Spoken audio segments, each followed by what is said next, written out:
Hi folks, Wesley with Expandacraft Modular Boats here. I'm going to do a more in-depth how-to for the folding mechanism on this outrigger kit. This is a 16-foot, 9-inch Expandacraft outrigger hull with a folding mechanism. I'm going to show you how you can make your own mechanism if you have 1.5 inch square aluminum. You can do the same thing with thicker aluminum. If you're going to have like a big sail rig, you probably want to do 2-inch aluminum, and you might even want to do a third cross tube in the middle. So instead of having just one on either end, you can do one in the middle as well. So you have 3 of them. All right, I'm going to show you real quick and take some measurements. This swinging arm, obviously this one is swing in, is 4 feet long. Actually, I think it's ever so slightly short of 4. Nope, it's 4 feet. So 4 foot here, so you need 8 foot there. This particular canoe, and that's what you need to do. You need to find out where you're going to put it on your canoe. It's about 3 feet long, give or take. Come here and I'll show you how I fixed this. Now, what I did is, if you'll see here, see if you can get down underneath here. This is a compression plate. What this is just a straight piece of plastic. Now you can order this for me as a kit, by the way, but for a good deal more money. Or you can do it yourself. This is a how-to. So I put this compression plate here, and then underneath there is a aluminum flange, a L, if you will. And that I go through this, which is starboard. It's a heavy-duty plastic. It's a marine grade plastic, starboard, king starboard. And what I do is I affix this to the canoe. And then I come through with my 3-footer here. And right here, if we come over here, I'm going to show you. What I do here is, you see I've got this large hole. Well, first I drill, and this is I think a 5/16 bolt. I drill a 5/16 hole straight through both the top and the bottom of this, and through this plastic, and also through the aluminum.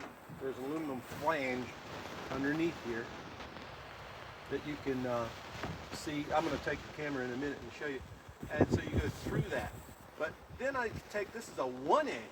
I drill a 1-inch hole on the top. So you drill 2 holes. You drill one through the whole thing, and then you drill just the top. That way you can get a socket set, a socket wrench down in that hole. Now this outer hole is for the swing arm. Now I use these nylon bolts. The nylon bolts are good because they got a little bit of a flex to them, and since that's something that moves and wiggles a little bit, especially if you're going to take this in and out while in water, like expand it while you're in the water to get through a narrow place, then you want something that flexes. Rather than bending the aluminum, you can bend this. And that'll take a lot of bending before it ever breaks. So that's what you do. And here, I have wing nuts on the end.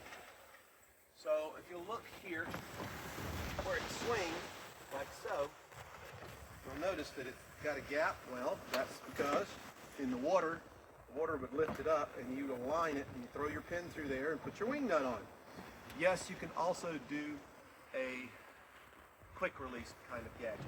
Now, that's how you make this part and how you affix it to the canoe. Let me show you about the swing arm.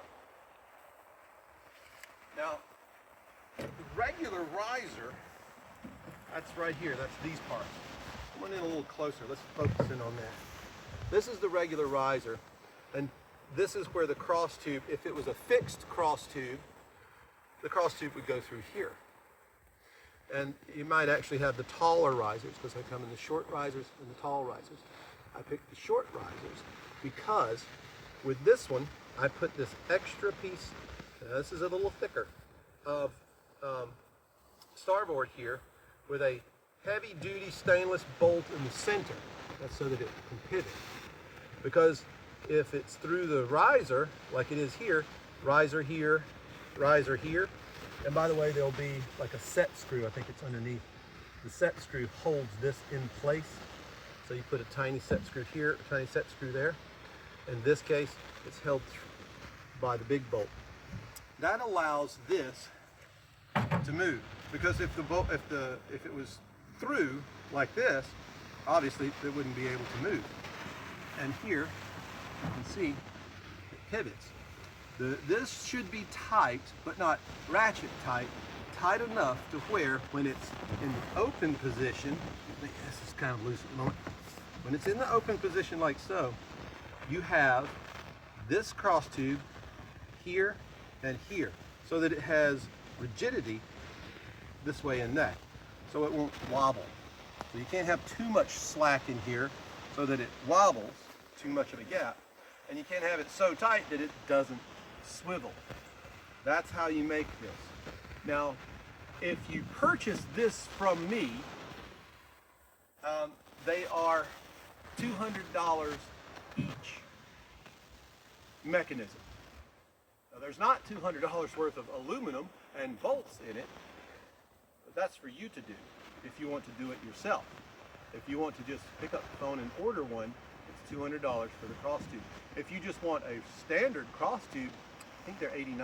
Now that comes with all the bolts, everything that you need, including a kit to attach it to your boat. So for $200, you get everything you're looking at here for the swinging mechanism, including these special pieces.